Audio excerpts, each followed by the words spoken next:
குருவடிகளே சரணம். Hello friends, viewers and subscribers எல்லாருக்கும் வணக்கம். மகான் திருமூலர் அவர்கள் அருள் செய்த திருமந்திரம் பாடல்களில் 4ஆம் தந்திரத்தில் பிரிவு 8 ஆதாரவாதேயம் என்ற தலைப்பில் சொல்லப்பட்டிருக்கும் பாடல்களும் அதற்கான விளக்கமும் பார்த்துட்டு இருக்கோம். இப்போ நம்ம பார்க்க போற பாடல் 1165. மனோன்மணி பூதங்களை தாங்குபவள், தானே இருநிலம் தாங்கி விண்ணாய் நிற்கும், தானே சுடும் அங்கி ஞாயிறும் திங்களும், தானே மழை பொழி தையலுமாய் நிற்கும், தானே வடவரை தன் கடற்கண்ணே. இருநிலம் அப்படின்னா பெரிய உலகம், அங்கி அப்படின்னா அக்னி, தையல் அப்படின்னா பெண், வடவரை அப்படின்னா கைலாயம், அதாவது சிரசின் இடப்பக்கம். வடவை தீ என்பது கடல் நடுவே உள்ளது, அது கடல் நீர் பொங்கி பெருகிடாமல் காப்பது. மனோன்மணியே பெரும் பூதங்களை தாங்கி வானமாய் நிற்பாள், அவளே சுடும் தீயாகவும் கதிரவனாகவும் திங்களாகவும் இருக்கிறாள், அவளே அருள் பொழியும் சக்தியாகவும் இருக்கிறாள், அவளே வடவரை என்ற சிரசில் வடபாகமாகவும் குளிர்ந்த கடல் நடுவே உள்ள வடவை தீயான காமமாகவும் விளங்குகிறாள். பாடல் 1166. தேவ தரிசனம் பெறலாம், கண்ணுடையாளை கலந்தங்கிருந்தவர் மண்ணுடையாரை மணித்தரில் கூட்டோனா, பண்னுடையார்கள் அதை பற்றிருந்தவர் விண்ணுடையார்களை மேலுற கண்டே.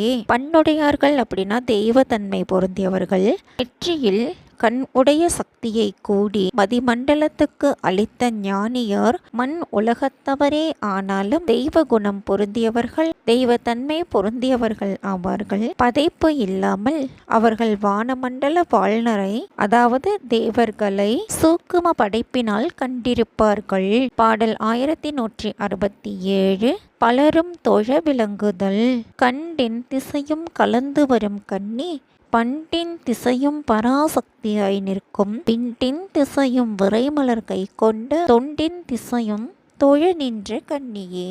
குண்டலினி சக்தி சகஸ்ரதலத்தை அடைவாள், அவள் பலரும் தோழ விளங்குபவள். விரைமலர் கை கொண்டு அப்படின்னா சுவாதிட்டான சக்தியை எடுத்துக்கொண்டு, வாழை என்ற பெயரை உடைய குண்டலினி எல்லா திக்குகளிலும் பறந்து நிற்பவள். இவளே உடல் உற்பத்திக்கு முன்னால் எல்லா திக்குகளிலும் விளங்கிய பராசக்தி ஆவாள். கீழே வந்த குண்டலினி மேலே போன போது உயிரை பிரித்து சகஸ்ரதலத்தை இடமாக கொண்டு எல்லா திக்குகளிலும் உள்ளவர்களும் தொழும்படியாக செய்தாள். பாடல் 1168. சிரசில் விளங்கும் திங்கள் மண்டலம் பராசக்தி நிலையம், கண்ணொளி என நின் ரவிச்சந்திரன் மன்னி இருக்கின்ற மாளிகை செந்நிறம், தென்னி இருப்பிடம் சேர் 16 பண்ணி இருப்ப பராசக்தியாமே. கன்னி ஒளி என நின்ற இச்சந்திரன் அப்படின்னா பிறைச்சந்திரன், மாளிகை அப்படின்னா மனை, அதாவது தங்குமிடம், 16 அப்படின்னா 16 கலைகள், பண்ணி இருப்ப அப்படின்னா போற்றி இருக்க, கண்ணி ஒளி போன்று விளங்கிய பிறை திங்கள் பொருந்தியுள்ள இடம், செந்நிறம் வாய்ந்த சுவாதிட்டானம், சந்திரர் 16 கலைகள் நிரம்பிய போது விளங்கும் இடம் தலை ஆகும். இதுவே போற்றியிருக்கும் பராசக்தி நிலையம் ஆகும். பாடல் 1169. சக்தியின் பல இயல்புகள், பராசக்தி என்றென்று பல்வகையாலும் தராசக்தியான தலை பிரமாணி, இராசக்தி யாமளவாக மத்தலாகும், குராசக்தி கோலம் பல உணர்ந்தேனே. பராசக்தி அப்படின்னா தாங்கி நிற்கும் சக்தி, தலை பிரமாணி அப்படின்னா முதன்மையான அளவாய் உள்ளவள், இராசக்தி அப்படின்னா இரவில் விளங்கும் சக்தி, யாமல ஆகமம் அப்படின்னா சக்தி வழிபாட்டினை விளக்கும் ஆகம நூல், குராசக்தி அப்படின்னா குருவாய் விளங்கும் சக்தி. சக்தியானவள்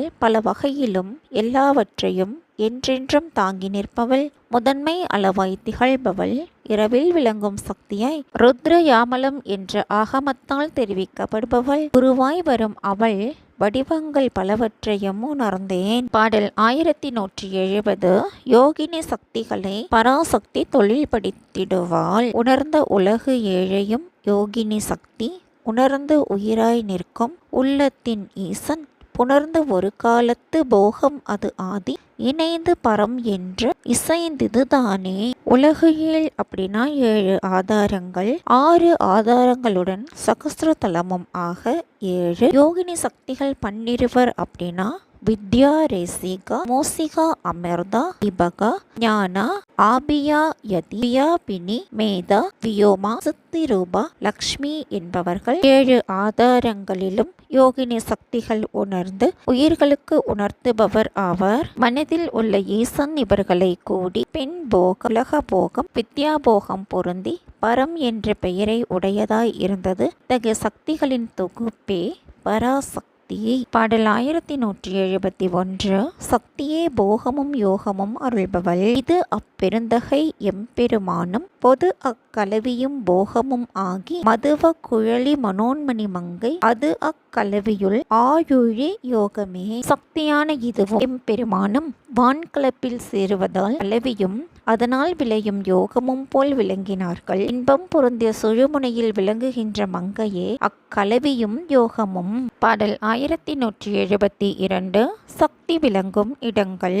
யோக நற்சக்தி ஒளிபீட தானாகும். யோக நற்சக்தி ஒளிமுகம் தெற்காகும். யோக நற்சக்தி யுதர நடுவாகும். யோக நற்சக்தி ஆள் உத்தரம் தேரே. உத்தரம் அப்படின்னா வடக்கு பகுதி. யோகத்தை விளக்கும் நல்ல சக்தி ஒளியை பீடமாய் கொண்டு திகழ்வாள், அதாவது புருவ நடு. அத்தகைய யோக சக்தியின் ஒளி பெற்ற முகம் தென் பகுதி என்ற வலது கண் ஆகும். யோக நற்சக்தி மணிப்பூரகத்தில் கதிரவனாய் விளங்குவாள். யோக நற்சக்தி திங்களாக விளங்குவது வடக்கான இடது கண் என கொள்க. பாடல் 1173. சிவாக்னியை தூண்டுவதன் விளைவு. தேர்ந்து எழும் மேல சிவன் அங்கியோடு உற வார்ந்து எழும் மாயையும் அந்தம் அது ஆய் நிற்கும். ஓர்ந்து எழு பிந்துவும் நாதமும் ஓங்கிட ஊர்ந்து எழுகின்றனள் கோல்வலை தானே. குருவால் தேர்ந்து மேலான சிவாக்னியை தோண்டி ஒளிபீடத்துக்கு கொண்டு சென்றால் ஒழுகும் இயல்புடைய மாயையும் முடிவு பெறும். ஆராய்ந்து அறியப்படும் விந்து நாதங்கள் பெருக சுழுமுனை நாடியில் வளைந்து செல்லும் குண்டலினியும் உழைத்து எழுவாள். இங்கு வார்ந்தெழு மாயை அப்படின்னா ஒழுகும் இயல்புடைய வீரியம். ஒளிபீடத்துக்கு சென்றபோது காம வெற்றி ஏற்படும் அப்படின்னு அர்த்தம். கோல்வலை அப்படின்னா வீணா தண்டில் வளைவாக போகிறவள் அப்படின்னு அர்த்தம். பாடல் 1174.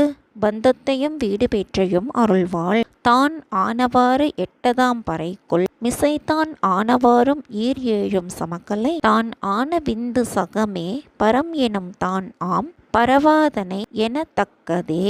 வாதனை அப்படின்னா தடை, சமக்கலை அப்படின்னா அகரம் உகரம் மகரம் விந்து அர்த்த சந்திரன் நிரோதினி நாதம் நாதாந்தம் சக்தி என்ற 9 சிரசுக்குள் தொழில்படும் கலைகள். 6 ஆதாரங்களிலும் பராசக்தியே அகரக்கலை 16ஐயும் பொருந்தி விளங்குவாள். 6 ஆதாரங்கள் அவளாய் இருந்தாலும் 9ஆம் கலை வரையில் அதிகமான விரிவு பெற்று விளங்காத நிலையே ஆகும். கலை வடிவாய் அமைந்து விரிந்த உலகத்திலும் பரத்திலும் தான் கலந்திருப்பாள். இவ்வாறு அவள் கலந்துள்ள நிலையே பரவாதனை என சொல்லத்தக்கது.